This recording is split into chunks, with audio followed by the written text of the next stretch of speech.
Com essas declarações do presidente, a gente abre então a edição desta terça de Os Pingos nos Is, trazendo aqui para a conversa José Maria Trindade, direto de Brasília. O que achou dessas falas, Zé? Boa noite. Deus e liberdade, sempre presente aí nas falas do presidente Jair Bolsonaro, né? Muito boa noite, meu caro Vitor. Boa noite, compadre Augusto. Muito boa noite, Fiuza. Boa noite, Ana.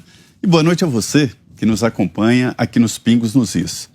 Olha, o presidente Jair Bolsonaro, que é acusado por alguns de ser um herege e até ateu, de ser um genocida, é o que mais fala em liberdade, fala em nome de Deus e fala na proteção da família, ou seja, a famosa pauta de costumes, que muitos querem abocanhar, jogar de lado exatamente para dominar o país de uma maneira cruel, uma maneira sangrenta, de acabar com a proposta de família, e aí é que entra o grande debate.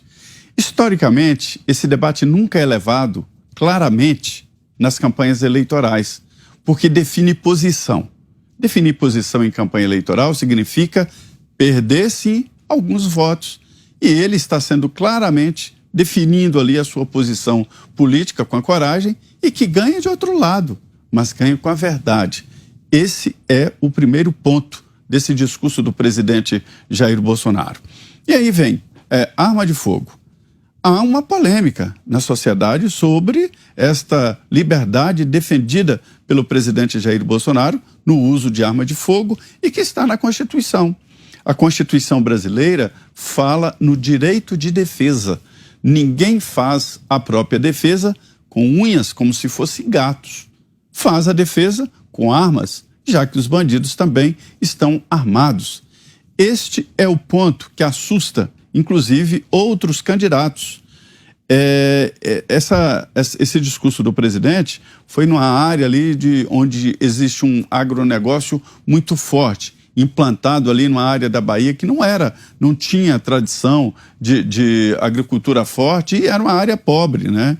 Luiz Eduardo Magalhães cresceu, foi a cidade que mais cresceu num determinado momento, mas cresceu na história do mundo, mais do que a Alemanha pós-guerra. Luiz Eduardo Magalhães não era nada, era uma currutela, virou cidade e com a força do agronegócio se transformou numa cidade muito desenvolvida, grande, uma cidade rica que assusta a rapidez, porque a força do agronegócio.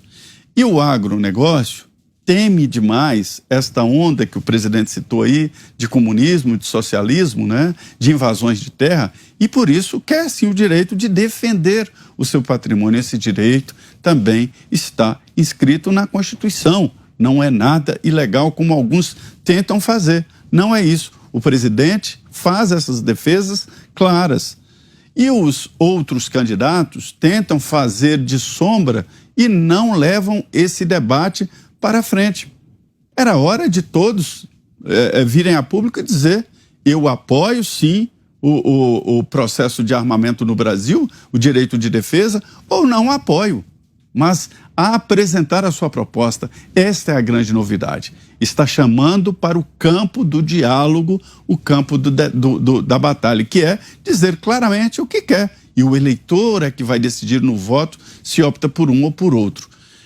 Sobre as eleições limpas, o presidente Jair Bolsonaro dá outra posição, mostrando que ele é o presidente da República, mas nem ele pode tudo. Se fosse assim, ele determinaria uma urna eletrônica com voto impresso, conforme ele quer, né? E pronto, mas não. O processo aqui em Brasília é muito mais complexo, muito mais complicado. Tanto é que a Justiça Eleitoral, através do seu presidente Edson Fachin, está buscando apoio na comunidade internacional. Nunca houve, o Brasil nunca precisou de dar explicações sobre as suas eleições.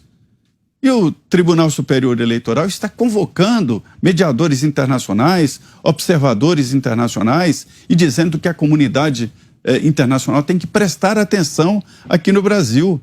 Quem tem que prestar atenção aqui no Brasil é o eleitor. Esse sim tem que prestar atenção na hora do voto e os candidatos olharem o processo eleitoral. Eu acho que é possível fazer sim uma eleição segura através de um equipamento como urna eletrônica, mas é preciso isso aí, acompanhar e fazer as críticas. Não é sobre o processo, mas as urnas.